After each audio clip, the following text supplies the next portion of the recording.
საქართველოს კარბონ-ნეიტრალური ქვეყანა ამ ინიციატივაზე საქართველოს პრეზიდენტმა მექსიკაში გაეროს კლიმატის ცვლილებების ჩარჩომ კონვენციის მხარეთა მე-16 კონფერენციაზე ისაუბრა. მიხეილ სააკაშვილმა შეხვედრის მონაწილეებს ესპანურ ენაზე მიმართა.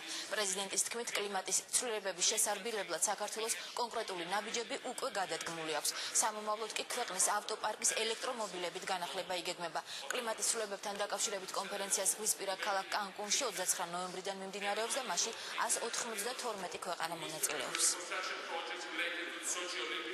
Había miedo de que Cancún, después de la deserción de Copenhagen, თქვენო აღმატებულებო, პატივცემულო დელეგატებო, ქალბატონებო და ბატონებო, ნება მიბოძე ჩვენი მექსიკელი მასპინძლების პატივსაცემად სიტყვა ესპანურად წარმოთქვა. ჩემთვის უდიდესი პატივია დღესა გაეროს კლიმატის ცვლილებების ჩარჩო კონვენციის მხარეთა მე-16 კონფერენციაზე ყოფნა. ვეცდები გაგიზიაროთ საქართველოს ხედვა იმასთან დაკავშირებით, თუ როგორ შეიძლება ისეთმა პატარა ქვეყანამ როგორიც ჩვენია, კლიმატის ცვლილებების წინააღმდეგ განახორციელოს მდგრადი განვითარების პრინციპებზე დაფუძნებული ქმედებები და ამით სამოდელო ქვეყანა გახდეს. როგორც იცით, საქართველო არის და რჩება კოპენჰაგენის შეთანხმების ძლიან მხარდამჭერად. ჩვენ გვჯერა, რომ დებატების დრო იმის თაობაზე საჭიროა თუ არა მსოფლიოს რეაგირება კლიმატის ცვლილებაზე გავიდა. ერთადერთი საკითხი, რაც ჩვენს წინაშე დგას, არის ის, თუ როგორ ვიმოქმედოთ. ასევე მტკიცედ გვჯერა, რომ დაბალნახშირბადიანი სამყარო არა მხოლოდ გარემოს გაუმჯობესებს, არამედ ხელს შეუწყობს რეგიონული უთანხმოების შემცირებას. ბოლოს და ბოლოს ჩვენი ქვეყანა გლობალური ენერგომომარაგების გზაჯვარედინზე მდებარეობს. რეგიონში, სადაც ნავთობის და გაზის არსებობა საწვავის კონფლიქტებს უწყობდა ხელს საუკუნეზე მეტი დროის განმავლობაში. განახლებადი ენერგიის ადგილობრივი წყაროების შექმნა უზრუნველყოფს იმას, რომ ენერგია არ გამოიყენებოდეს პოლიტიკური არაღად. ამის განხორციელება მეზობელ ქვეყნებთან მჭიდრო თანამშრომლობის პირობებში, როგორც საქართველო იქცევა, ქმნის სტაბილურობას რეგიონში. უშუალოდ კოპენჰაგენის შეხვედრის შემდეგ საქართველო ოფიციალურად შეუერთდა კოპენჰაგენის შეთანხმებას და ჩვენ მთლიანად უჭერთ მხარს მისი დებულებების დანერგვას.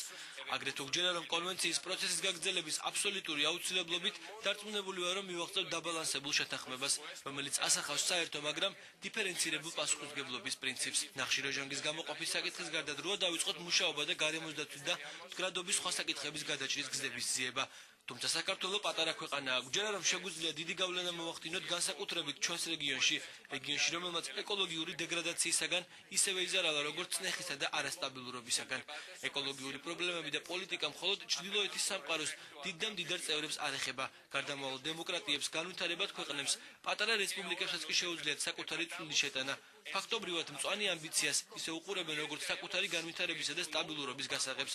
კლიმატის ცვლილების წინააღმდეგ გლობალურ ბრძოლაში ამ ქვეყნებმა განსაკუთრებული როლი უნდა შეასრულონ, როგორც ინოვაციების განხორციელების ლაბორატორიებმა მოახდინონ ახალი იდეების ტესტირება, დასახონ ამბიციური მიზნები და იყვნენ მოდელი სხვებისთვის. ჩვენი ყოვლის მომცველი მიზანი საქართველოში არის იმის ჩვენება, რომ წიაღისეული საწვავის მოხმარების შემცირება შეიძლება დაგვეხმაროს ზრდაში და ამის განხორციელება იყოს მდგრადი. ამ ინიციატივას იგივენაირად უდგებით, როგორც ჩვენი ეკონომიკის ინსტიტუტებისა და პოლიტიკური სფეროს რეფორმირებას. საქართველომ უკვე გადადგა კონკრეტული ნაბიჯები კლიმატის ცვლილებასთან საბრძოლველად.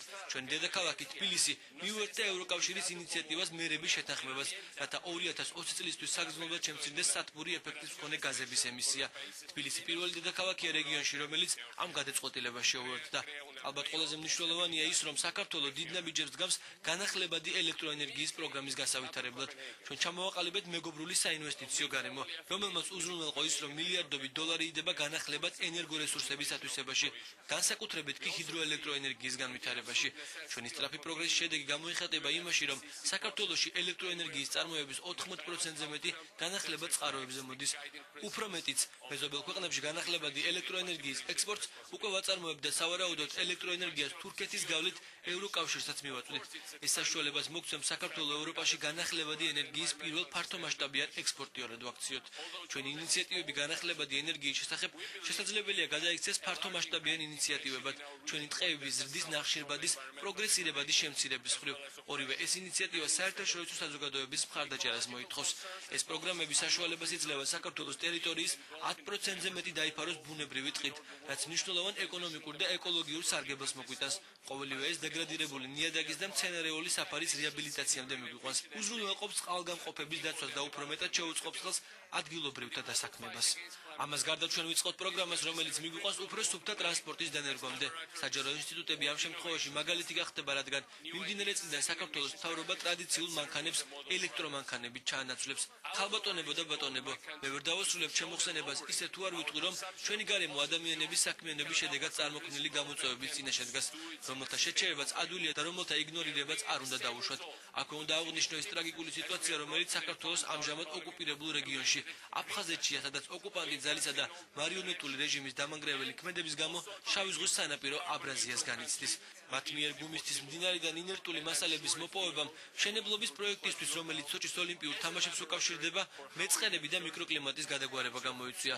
მათ მიერ ნავთობის უკანონო მოძიება შავ ზღვაში საქართველოს ტერიტორიულ წყლებში ხდება სრულ სიბნელეში, ყოველგვარი იმ ლეგიტიმური საფუძვლის გარეშე, რომელიც გარემოზე გავლენის შემოწმების საშუალებას იძლევა. ეს უაღრესად შემაშფოთებელი ფაქტია. ყველაზე დიდი უბედურება ისაა, რომ მიმდინარე ოკუპაციისა და ცეცხლის შეწყვეტის შესახებ შეთანხმების დარღვევის გამო ჩვენ არ შეგვიძლია შევაჩეროთ ეს ყოველად აღმაშფოთებელი ქმედებები. ხალბატონებო და ბატონებო, გლობალური დათბობა მთელი კაცობრიობის პრობლემაა და მოითხოვს რეაგირებას გაერთიანებული კაცობრიობისგან. ჩვენ უნდა ვიმოქმედოთ გაბედულად და მტკიცედ. გვერდით უნდა გადავდოთ ჩვენი მოკლევადიანი ინტერესები, ახლანდელი მეტოქეობა და დაძაბულობა და კონკრეტული ნაბიჯები გადავდგათ გრძელვადიანი კეთილდღეობისთვის, იმ კეთილდღეობისთვის, რომელიც მომავალ თაობებს ეკუთვნის. მადლობთ. Muchas gracias.